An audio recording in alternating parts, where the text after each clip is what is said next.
eternos agradecimentos por tudo que fez pelo futebol, né, por todas as portas abertas que deixou para todos nós que viemos depois. Vida longa ao rei. Parabéns. There is no argument. Pele is football's number one, the king. That might sound strange to you, but with each minute of this video, it will become clearer. The embodiment of being number one. We can all agree Pele was first. He was the first footballer to marvel the world in unison. In a time where there was no internet, no YouTube, no satellite TV, Pele was the face splashed on the front cover of newspapers. He acted in movies and even turned up in Hollywood. Heck, Pele could even sing.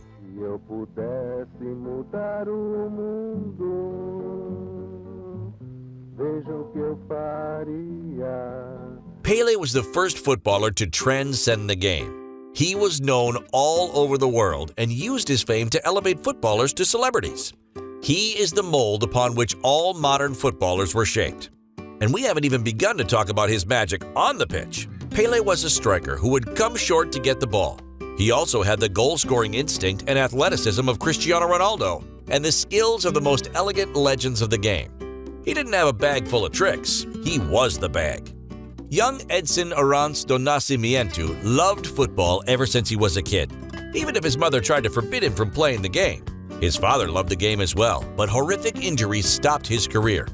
This meant the entire family grew up in poverty because of his failed dream. So, Pele would play barefooted with footballs made out of a newspaper-filled sock, tied together with string. No wonder he was creative. His name was Edson, after notable inventor Thomas Alva Edison. Pele's love for the game was accompanied by an innate talent and a willingness to prove himself right and others wrong. By the age of 15, he was already playing for Santos, and he was even playing for the Brazilian national team, all before turning 17. That international debut against Argentina, in which he also scored his first goal, was the first step in Pele's revenge. You see, in 1950, when Pele was just 10 years old, he saw his father crying inconsolably as Brazil lost the World Cup final on home soil to Uruguay. I saw my father cry. I say, why you cry? Because men don't cry. At that time, men could not cry. My father said, oh, Brazil lost the World Cup. He made a promise to his devastated father right there. I remember jokingly saying to him, "Don't cry, Dad. I'll win the World Cup for you." 14 years later, in Sweden, he became the youngest footballer to feature in a World Cup. He then became the youngest to assist, the youngest to score, the youngest to claim a hat trick, and the youngest to score twice in the final. Can you believe it? Pele wasn't even 18 years old and had already won the World Cup, scoring 6 goals in 4 games. When the final whistle blew, he collapsed on the pitch. He had already kept his promise to his dad, and he still had a whole career ahead of him. On the subject of his career, there's something you need to understand. Yes, Pele played most of his career for Brazilian side Santos, never making the move to Europe. It's not like the European giants didn't want to bring in Pele. In fact, a plan was put in motion to stop this from happening as he was declared as a national treasure. I know you told your friend you're not okay, and tell me what's wrong and why you never said you felt that way. Guess you're trying to stay strong and fake a smile until I look away. But I've known you too long, it hurts to watch your blue eyes fade to gray as you fade away, as you fade away. Yeah, I'm about to fade away, cause every time I wake up I feel like it's Monday. Something's going wrong with all the chemicals up in my brain. All of a sudden I don't look at anything the same way. Gotta build up of my thoughts sitting in an ashtray. I'm sorry that I'm so inconvenient, okay. Just let me be me and I'll stay out of your way. I can see the way you look at me, I'm such a disgrace. I never really asked to be brought into this place. You wanna love me? Well then baby have a taste. All the highs and the lows, no, you'll never be the same. I don't really wanna hurt you, but I can't control the pain. If you're sticking by my side, maybe we could be okay. Okay, maybe you could be the change I need today. I promise that I've never felt this way. I really hope that you will choose to stay through all the pain. I know you told your friend you're not okay, what's wrong and why you never said you felt that way.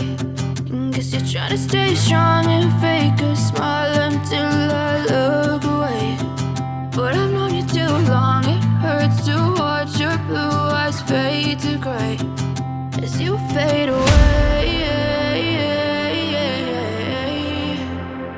As you fade away. They would extend their international tour and take their footballing show on the road. As everyone wanted to see Pele play, Santos cashed in on the experience.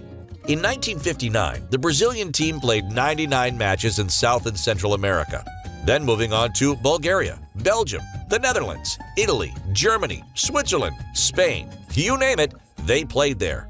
"We were in demand," wrote Pele in his autobiography. The suits were very keen to cash in. By 1962, Santos' circus made it all the way to England, the home of the beautiful game, and Pele put on his show to sold-out stadiums across the land. The Guardian's correspondent at the time, Eric Todd, summed up perfectly the admiration commanded by Pele. When one considers the number of superlatives that are squandered on some inside forwards in this country, the futility of trying to find new ones to describe Pele becomes all the more obvious. Once, when playing against Sheffield Wednesday, rival midfielder Tommy Craig spent the final 10 minutes chasing Pele up and down the field. He wasn't trying to get the ball from him, he was trying to get his shirt. "I told the referee to give me a signal when he was about to blow for time, so I could stand beside the great man," Craig told the Daily Record. "When the final whistle came, I grabbed Pele around the waist until he had parted with the jersey." Other footballers were desperate to get a souvenir from him at a time when swapping shirts wasn't a thing. Pele established himself as an international star, a sporting hero that transcended the sport, a man people would pay to see. Pele and Santos' world tour includes a story like no other: the day they stopped a war. Nigeria was in the middle of a violent civil war when Pele landed there to play a friendly against the national team. Both factions agreed to a ceasefire so the match could take place and Nigerians could celebrate in awe of the king of football.